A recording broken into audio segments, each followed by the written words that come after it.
the beat. You just can't stop to move your feet.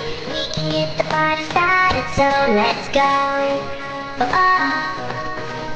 Come, come, come, come, it's gonna be fun. Everybody, throw your hands up in the air. Jump, jump, jump, jump, all up, stomp, stomp. Keep the party everywhere.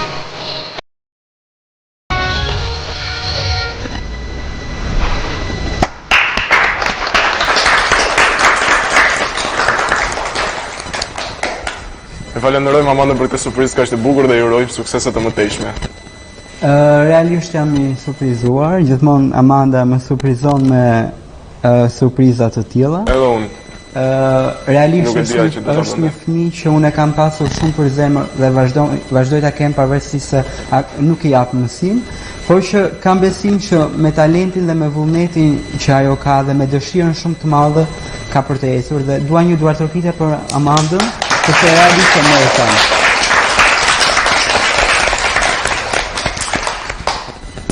Atëherë, le të rikthehemi përsëri në intervistën tonë.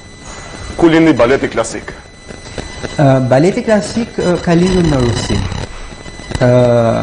Sigurisht bazat e klasikës janë goxha profesionale që të ndihmojnë një fëmijë të rritet në mënyrë profesioniste. Por ka diçka që termat e baletit nuk janë në gjuhën ruse, por që janë në gjuhën franceze. Dhe kjo është një gjë që baleti ka lindur në Rusi, por që më tej është zhvilluar gjë në Francë. Sipas mendimit tuaj, kur një balerin quhet i arrir?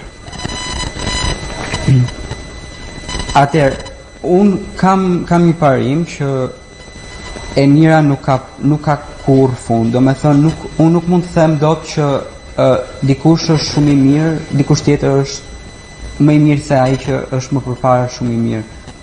Sigurisht ne gjithmonë duhet të kërkojmë më të mirën të vetes tonë.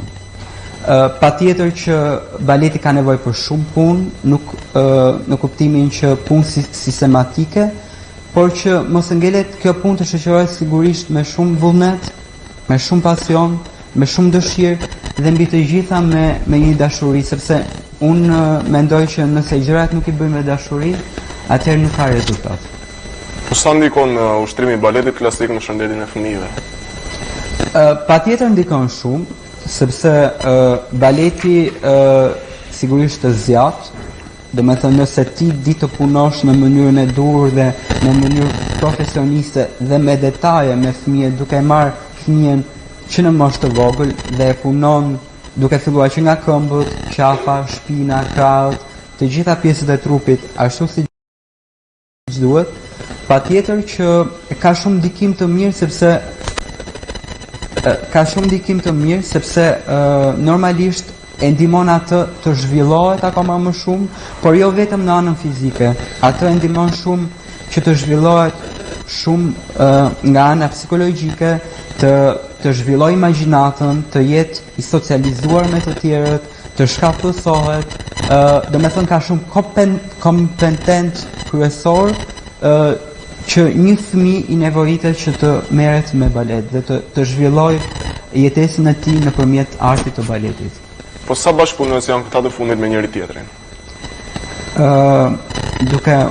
Duke i ndarë në grup mosha, sigurisht me fëmijët e vegjël është tjetër emocion, patjetër, sepse këta janë të vegjël dhe normalisht edhe unë duhet punoj në një tjetër formë me ta, duke filluar që nga koreografia, duke filluar që nga mënyra se si unë sille me ta, se si drejtohem, ndërsa të mëdhenjt unë jam afër moshës së tyre dhe ata më kuptojnë, jemi më shumë si shok dhe shoqe, që edhe rezultati të jetë akoma më i madh dhe më i bukur dhe më i mirë. Do të ngelemi përsëri në moshën e fëmijëve të vegjël, por këtë radhë pyetja është për ju. Si e kujtoni sot ditën e daljes së parë tuaj në publik? Kam qenë 5 vjeç kur kam dalë në publik, kam në kinoteatrin Vaçezela në Lushnjë, sigurisht me profesorin tim të nderuar në Lushnjë fare se të hyja në shkollë baleti, që gjerasin sigurisht ta përshëndes dhe që sigurisht do jem mirënjohës, Maksim Kolën. ka qenë një eksperiencë që unë e kujtoj duke qarë, të tregojmë shumë i sinqert, duke qarë dhe prandaj edhe kur shoh fëmijët e vegjël që qajnë, i kuptoj shumë mirë sepse normalisht emocionet janë shumë të mëdha.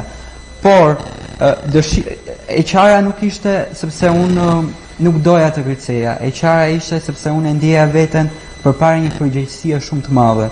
Sepse skena realisht është një përgjegjësi shumë e madhe dhe unë jam gjithmonë me këtë që skena nuk e meriton çdo kush. Skena është e shenjtë, është magjike dhe duhet shumë punë për ta arritur dhe për ta prekur atë.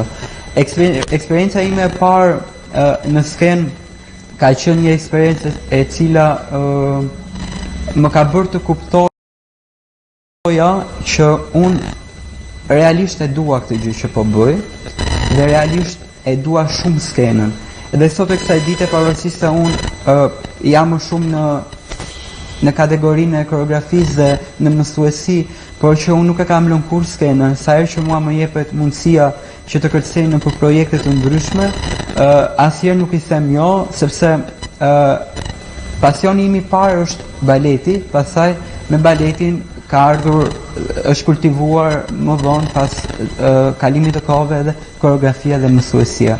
Por që baleti është ai që mua më ka frymëzuar të krijoj dhe më ka frymëzuar që dijet dhe pasuritë e mia artistike dhe profesionale t'janë transmetoj brezit të ri. Ju kuptoj. Sipas mendimit tuaj, në një aktivitet të caktuar, sa interesuar është publiku ndaj baletit klasik? Baleti, që të flasim gjërat sepse sigurisht unë di të jem vetëm i sinqert, nuk di të them gjërat ashtu siç nuk janë. Baleti këtu në Shqipëri nuk është se vlerësohet shumë. Me sa kam kuptuar, të rinjve dhe fëmijëve të vegjël nuk është se jepet shumë mundësia, nuk ka shumë hapësira, por që unë gjithmonë jam me këtë luftën me të tjerët, në thonjza luftën, që gjithmonë t'i krijojmë mundësi fëmijëve, sepse normalisht që skena i bën ata shumë mirë dhe i rrit profesionalisht. Për mua prova më e madhe është në skenë, se çfarë bëjmë në sallë, ngelet në sallë, ndërsa skena është pasqyrimi dhe rezultati i provave të shumta dhe ditëve të panumërta të provave. Ju kuptoj. Deri në çfarë moshe mendoni se mund të ushtrohet baleti klasik? Atëherë, kur fillon apo Deri çfarë moshe mendoni se mund të ushtrohet? Mund të ushtrohet. Baleti klasik, hapat e para fillojnë domethënë 5 vjeç. Domethënë këshillohet që një fëmijë që të filloj baletin, të filloj një kurs baleti, duhet të jetë 5 vjeç. Poshtë 5 vjeçës është pak e vështirë sepse edhe përqendrimi është pak më i vogël, duke qenë se edhe nuk kuptojnë shumë. 5 vjeç. Shkolla e baletit fillon në moshën 10 vjeçare në klasë të 5. Pra bazat tamam merren 10 vjeç. Por përpara moshës 10 vjeç sigurisht që fëmia para përgatitet që të marrë bazat profesionale, duke filluar që nga hapjet, duke filluar që nga ushtrimet e tokës, që nga pozicionimet e duarve, pozicionimet e këmbëve, për qëndrimin e trupit drejt, qafa e zgjatur, supet e ulura. Këto janë disa nga rregullat që fëmijët duhet t'i ndjekin gjatë gjithë ecurisë së tyre në balet. Çfarë do të thotë për ju skena e teatrit kombëtar? Atëherë, unë skenën e teatrit kombëtar e kam prekur, kam kërcyer në skenën e teatrit kombëtar para disa vitesh, në baletet klasike, në baletet profesionale. Sigurisht, ajo skenë është pikërisht shkolla që unë kam mbaruar, shkolla e baletit, është shkollë klasike. Është një skenë që për mua është skena më e madhe dhe skena më prestigjioze që është në Shqipëri, dhe jo vetëm, se kot nuk quhet teatr, sepse është sigurisht stadi dhe niveli më i lartë i profesionalizmit. Dhe mbi gjitha sepse unë kam mbaruar shkollë baleti dhe unë jam balerin klasik dhe kontemporan, dhe më mirë se aty këtë profesion nuk mund ta ushtrojë në asnjë vend tjetër. Ju kuptoj. Në gjithë karrierën tuaj profesionale, cilat mund të quani si arritjet tuaja më të mëdha? Arritjet e mia më të mëdha sigurisht janë skenat e prekura, si brenda vendit edhe jashtë vendit. Sigurisht janë diplomat që unë i kam diplomën e shkollës baletit, diplomën e Akademisë së Arteve bachelor dhe master. Këto sigurisht janë arritjet e mia, por mund të quaj edhe arritje shumë të madhe pjesën e koreografisë, krijimet e mia për projekte të ndryshme dhe mbi gjitha arritjen akoma më të madhe është kur shoh lumturinë në fytyrat e fëmijëve dhe kur shoh që ata arrin ta duan baletin ashtu siç e dua edhe unë. Pra kur fëmijët janë të lumtur dhe fëmijët shoh buzëqeshje në fytyrat e tyre ndërkohë që kërcejnë në skenë, për mua kjo është lumturia më e madhe dhe fitoria ime më e madhe. Po synimet e tua për të ardhmen kush janë?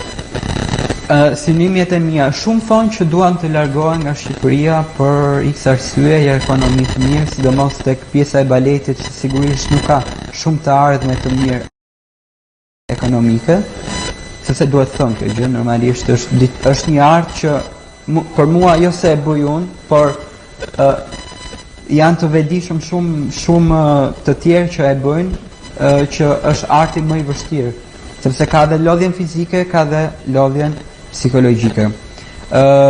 Sigurisht unë e mendoj veten akoma në Shqipëri, duke zhvilluar akademinë time Tao Dance Academy që i ka marrë edhe sot, bukuroshet dhe kemi edhe një djalë atje që është shehur pas teje. Dua ta zhvilloj këtë dhe dua të jap përparësi shumë talenteve të reja, sepse realisht Olsi ka shumë talente, por ka shumë pak që arrin t'i suportojnë dhe t'i mbështesin. Unë dua shumë që atë që unë kam, që kam mësuar prej gati 21 vitesh tashmë, eksperiencë në kërcim dhe në balet, t'ua transmetoj dhe pse jo këta të bëhen ata çka duan dhe të jenë të zotët e vetes dhe ndoshta mund mos ta shohin si një profesion, por që do t'i ndihmoj shumë sigurisht dhe në etapat e tjera të jetës së tyre. Dhe unë ju uroj përsëri suksese në vijim. Të falenderoj. Tani përpara se të mbyllim bashkëbisedimin tonë, do të doja edhe një mesazh nga ju për gjithë fëmijët dhe të rinj që na ndjekin nëpërmjet ekranit televizionit apo. Po. Atëherë dua të them vetëm diçka që duhet ta doni atë që bëni. Nëse realisht juve nuk e doni atë që bëni, juve nuk keni rezultat. Dashurojeni në çfarëdo lloj arti ose në çfarëdo lloj fushe tjetër të jetës, qoftë edhe jo në art, duhet ta doni, sepse nëse e doni, ju sigurisht keni rezultatin maksimal. Dhe do doja që t'i jepja edhe një këshill fëmijëve, sepse fëmijët do na performojnë pak më vonë dhe ndoshta kanë edhe pak emocione, sepse disa prej tyre është hera e parë në televizion. Sigurisht kanë prekur teatre dhe skena të tjera, por që disa prej tyre është hera e parë, që ata dalin në televizion. Doja t'i thoja që të kërcejnë ashtu sikur nuk i sheh askush dhe atë që bëjnë të ndjen të kënaqur dhe ta duan dhe të ndjen të lumtur dhe të japin më të mirën nga vetja e tyre. Unë ju uroj shumë suksese. Jam shumë i lumtur që i kam pranë meje. Realisht kemi punuar, kam 3 vite që unë kam hapur Akademinë e Artit, sepse tashmë unë kam futur edhe arte të tjera në Akademinë e Kërcimit. Kam 3 vite që kam hapur, sigurisht pasioni, dëshira dhe dashuria është e njëjtë. Mos të them që gjatë kalimit të kohëve ajo rritet, sepse janë këta që më frymëzojnë dhe janë këta që mua më rrisin dhe në një farë mënyrë edhe më mësojnë, ashtu si që mësojnë ata edhe ata më mësojnë mua. Ju uroj suksese dhe presoj ju do shumë. Jepni më të mirë. Dua një duartërkite nga të gjithë.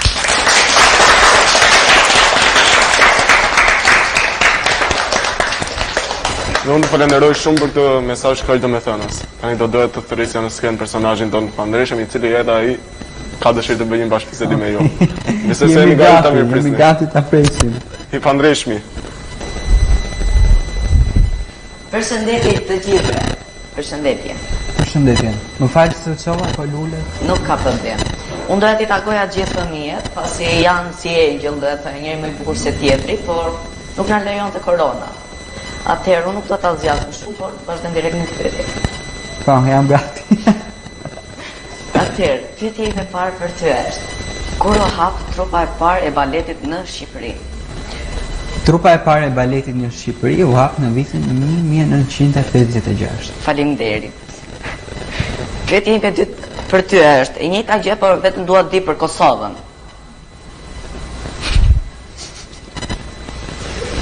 Për Kosovën nuk kam informacion. 1974.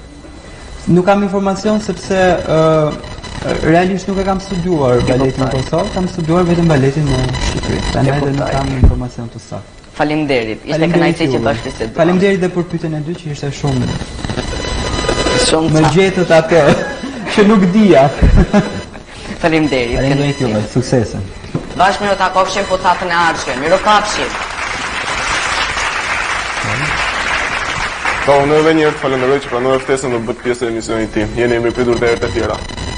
Faleminderit shumë Orsi, është era e dytë që unë jam prezent në këtë studio dhe realisht të falenderoj ty për ftesën e veçantë që her pas here ma bën gjithmonë.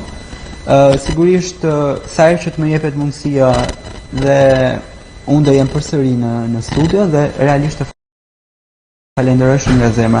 Dhe mbi të gjitha, faleminderit shumë në emër të prindërve dhe të fëmijëve që gjithmonë me këtë emision kaq të bukur promovoni talentet e reja, sepse kjo është diçka shumë e madhe. Jeni gjithmonë të mirëpritur. Faleminderit. Atëherë së bashku do doja që të bënim dhe mbylljen e emisionit për këtë puntat. Ky ishte edhe emisioni ynë me Olsen Show. Së bashku do të shihemi përsëri të shtunën e ardhshme. Deri atëherë, mirupafshim.